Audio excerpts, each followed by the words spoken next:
Halo semuanya, pernah nggak sih kalian ngerasa kalau berurusan sama pemerintah itu kayak lagi ke rumah sakit?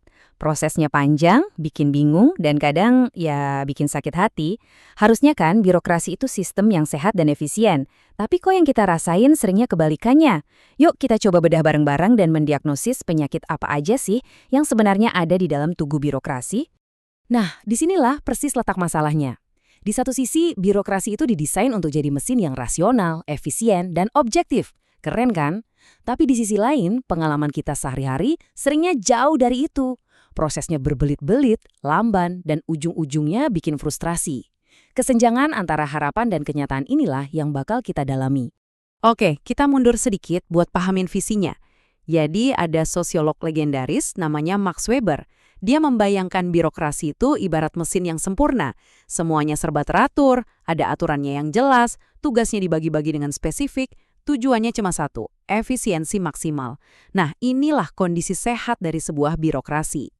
Pertanyaan kuncinya adalah, apa yang terjadi ketika mesin yang dirancang begitu sempurna ini mulai ngadat? Mulai menunjukkan gejala-gejala aneh, melambat, dan nggak berfungsi seperti seharusnya. Apa yang terjadi saat mesin ini mulai sakit? Baik, kita mulai sesi diagnosisnya.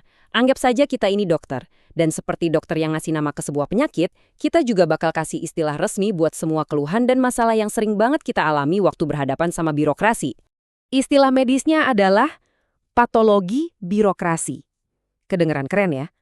Ini dari bahasa Yunani, pathos itu artinya penyakit, dan logos itu ilmu. Jadi gampangnya, ini adalah ilmu tentang penyakit-penyakit di dalam birokrasi. Menurut pakar administrasi publik kita, Sondang P. Siagian, definisinya simpel banget. Ini adalah semua perilaku menyimpang yang bikin birokrasi gagal melayani masyarakat. Nah, biar lebih kebayang, coba lihat analogi ini. Ini kuat banget. Bayangin tubuh kita. Kalau pembuluh darah atau arteri kita tersumbat kolesterol, aliran darah macet kan? Bisa kena serangan jantung. Nah, birokrasi juga gitu.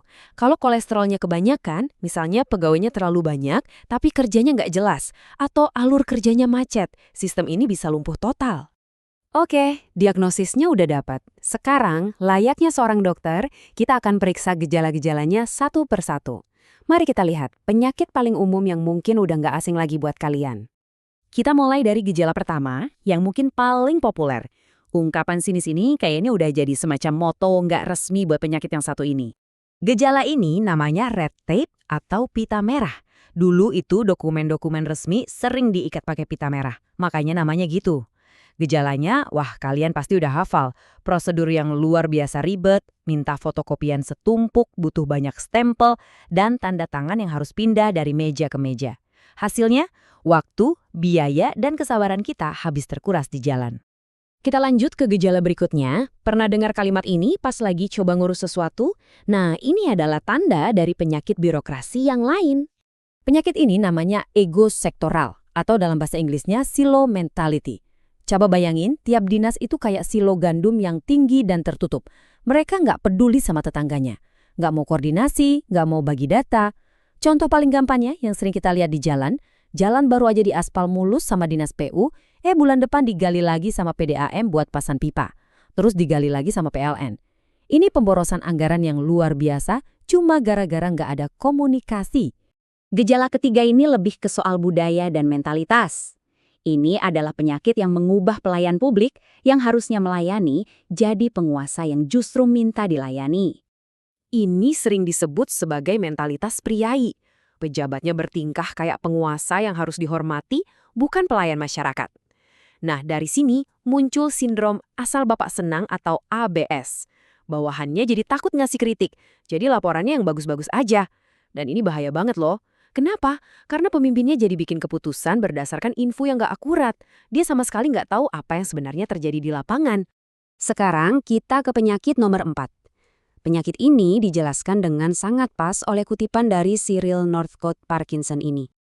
Ini namanya hukum Parkinson. Teorinya gini, seorang atasan itu cenderung memperbanyak bawahan, bukan karena kerjaannya banyak, tapi buat naikin gengsi atau prestise. Makin banyak anak buah, makin kelihatan penting kan? Hasil akhirnya, banyak pegawai yang sebenarnya nggak punya pekerjaan jelas, atau istilahnya pengangguran terselubung di dalam kantor. Gajinya jalan terus, tapi produktivitasnya nol. Nah, kalau penyakit-penyakit tadi udah parah banget, akhirnya kita sampai di penyakit stadium akhir. Penyakit yang paling merusak dan paling mematikan bagi birokrasi bahkan bagi sebuah negara. Tentu saja, ini adalah trio maut, KKN. Pertama, korupsi. Menyalahgunakan jabatan buat cari keuntungan pribadi. Kedua, kolusi. Kong kali kong atau persekongkolan jahat antara pejabat sama pengusaha. Dan ketiga, nepotisme. Ngasih jabatan bukan ke orang yang paling mampu, tapi ke keluarga, kerabat, atau teman dekat. Tiga-tiganya ini adalah kanker yang benar-benar mengerogoti pondasi negara. Oke, dari tadi kan kita ngomongin teori melulu ya. Mungkin kedengarannya agak abstrak. Sekarang, supaya lebih kebayang, kita lihat gimana semua penyakit ini terasa dampaknya di dunia nyata lewat sebuah studi kasus. Coba deh, bayangin kamu adalah seorang nelayan dari pulau terpencil di Kepulauan Riau. Buat ngurus satu surat izin usaha aja, kamu harus naik perahu berjam-jam ke ibu kota kabupaten. Sampai di sana, kamu butuh tanda tangan dari 3 instansi yang beda-beda. Nah, setelah perjalanan yang mahal dan melelahkan, ternyata salah satu pejabat yang harus tanda tangan lagi dinas luar selama 3 hari. Ini contoh sempurna gimana penyakit retep bisa jadi jauh lebih parah karena kondisi geografis. Waktu, biaya, dan tenaga rakyat kecil habis sia-sia. Oke, kita udah selesai dengan sesi diagnosis dan pemeriksaan gejalanya. Tapi dokter yang baik nggak berhenti di situ kan? Sekarang bagian yang paling penting. Apa resepnya? Gimana cara kita menyembuhkan birokrasi yang sakit ini? Jawaban utamanya ada di botol obat ini. Reformasi birokrasi. Ini bukan cuma perbaikan kecil-kecilan ya. Ini adalah sebuah terapi total yang menyeluruh untuk menyembuhkan sistem ini sampai ke akar-akarnya. Jadi resepnya kira-kira ada 4 langkah kunci. Pertama, digitalisasi. Manfaatin teknologi kayak tanda tangan elektronik dan layanan online biar urusan nggak berhenti cuma karena pejabatnya lagi nggak di tempat. Kedua, reformasi struktur. Pangkas hierarki atau rantai komando yang kepanjangan dan gak efisien. Ketiga, dan ini yang paling susah, perubahan budaya. Mengubah mentalitas penguasa jadi pelayan sejati. Dan terakhir, pengawasan ketat. Kita semua harus ikut mengawasi masyarakat, media, dan tentunya kalian para mahasiswa. Dan ini pesan paling penting buat kalian. Sebagai mahasiswa, apalagi mahasiswa administrasi publik, kalian itu sedang dilatih untuk menjadi dokternya birokrasi. Tugas kalian nanti bukan cuma mengeluh, tapi harus mampu menganalisis penyakit ini secara mendalam, lalu merumuskan resep kebijakan yang paling efektif untuk menyembuhkannya. Sebagai penutup, saya punya satu pertanyaan buat kalian. Coba deh, ingat-ingat lagi pengalaman kalian pas ke kantor lurah, camat, atau dinas manapun. Berdasarkan semua yang kita bahas hari ini, menurut diagnosis pribadi kalian, birokrasi di sekitar kalian itu sehat atau sakit? Coba renungkan itu. Sampai jumpa di pembahasan berikutnya.